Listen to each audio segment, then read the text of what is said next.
के दायरे काफी सीमित लगते हैं। ओके, तो स्टेट बैंक ऑफ इंडिया में एक शायद अपॉर्चुनिटी लॉन्ग टर्म के निवेशकों के लिए है। कल यहाँ पर भी ये पॉजिटिव टेरिटरी में जाकर टिका, लेकिन ऊपरी लेवल से फिजल आउट होता हुआ दिखाई दिया था। तो मौका खरीदारी का बन रहा है, गौरांग शाह कह रहे हैं। चलिए अब खबरों पर आते हैं। आपको स्क्रीन पर दिखाई देंगे सुमित, और साथ ही साथ हमारे साथ नीरज भी जुड़े हुए हैं। और किरित पारेख की जो सिफारिशें हैं वो कल दरअसल कैबिनेट में पास होने के पूरे आसार बनते दिखाई दे रहे हैं। कल कैबिनेट की बैठक है, बुधवार है, तो कल काफी इवेंटफुल डे रहेगा। सिटी गैस डिस्ट्रीब्यूशन के लिए पॉजिटिव, सिटी गैस डिस्ट्रीब्यूशन के लिए पॉजिटिव, फर्टिलाइजर के लिए पॉजिटिव, सिरेमिक कंपनीज के लिए पॉजिटिव, गैस से पावर प्रणाली कंपनीज के लिए पॉजिटिव। तो बहुत सारे लोगों के लिए पॉजिटिव है। नेगेटिव केवल ओएनजीसी ओएल जैसे प्रोड्यूसर्स के लिए है। तो देखिए, किरीट पारेख ने ये मैंडेट उनको था कि गैस की कीमतें बेइंतहा बढ़ रही, तो उनको ऐसे रिस्ट्रिक्ट किया जाए जिससे कंज्यूमर को बहुत नुकसान ना हो।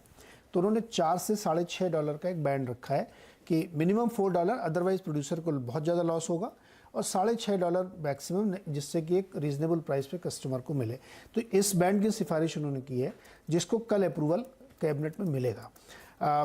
कल इसलिए मिल जाएगा क्योंकि 1 अप्रैल से नए गैस प्राइसेस लागू होते हैं। हर 6 महीने में रिव्यू होता है, तो कल 1 अप्रैल उसका डेट होगी, तो उससे पहले आपको ये अप्रूवल लेना पड़ेगा।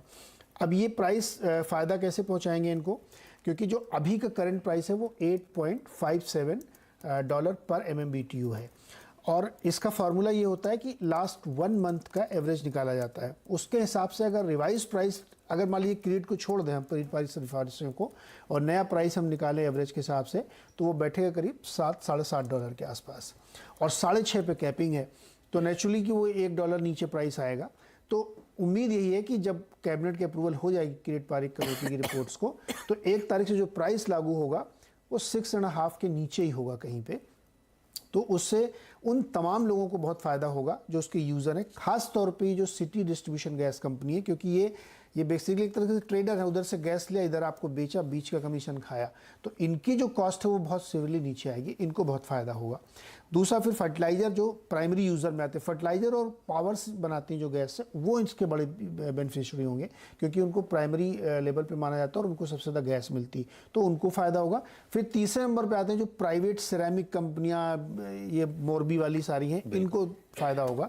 लेकिन मैसिव लॉस होगा ओएनजीसी को, क्योंकि ओएनजीसी जो भी एपीएम गैस बोलते हैं इसको, एडमिनिस्ट्रेड प्राइस मैकेनिज्म के तहत, इसका अभी जो टोटल गैस हिंदुस्तान में उसका 91% यही गैस है, और वो उसमें से ओएनजीसी के पास लायंस शेयर है। ओएल तो बहुत छोटा प्लेयर है, तो सबसे ज़्यादा लॉस उसको, क्योंकि उसकी प्राइस कैप हो गई, $6.5 सुबह उसको मिलेगा नहीं। अभी उसको $8.5 मिल रहा था, तो उसके लिए एक झटका है ये। लॉन्गर टर्म में उसके लिए काफ़ी नुकसान होगा, क्योंकि गैस प्राइसेस कैप कर दी गई हैं। तो 2 लूज़र हैं, बाकी ज़्यादातर लोग गेनर्स होंगे इसमें। बिल्कुल हर्षदा, इसमें ना मेरा एक, नीरज जी ने बहुत ब्यूटीफुली एक्सप्लेन किया है, मेरा इसमें ना एक काफ़ी एक जैसे कहते हैं एक कंट्रोवर्शियल व्यू है, और मेरा ये मानना है कि ऑयल पीएसयूज को लिस्टेड ही नहीं होना चाहिए। क्योंकि देखिए, एक प्रमोटर का नंबर 1 एम क्या होता है? प्रॉफिट, ठीक है। यहाँ पे तो प्रमोटर ही सबसे पहले आपको मतलब मार लगा रहा है। ओएनजीसी तो पिछले कितने सालों से मार झेल रहा है, ठीक है ना। अच्छा, इसमें क्या है, इंडिया में ना कभी भी इन चीज़ों में डीरेगुलेशन आ ही नहीं सकता। असली सेंस में डीरेगुलेशन कभी नहीं रहा। आप बोल दें पेट्रोल डीजल में डीरेगुलेशन रहा है, आप और मैं दोनों जानते हैं, जब क्रूड गिरता है एक्साइज बढ़ जाती है, जब क्रूड बढ़ता है तो एक्साइज कम हो जाती है। कंपनियों को कुछ नहीं मिलता, ठीक है। कंपनियों को तो ओएनजीसी तो जैसे अगर जैसे मेरे केस में क्या है कि हम 4 भाई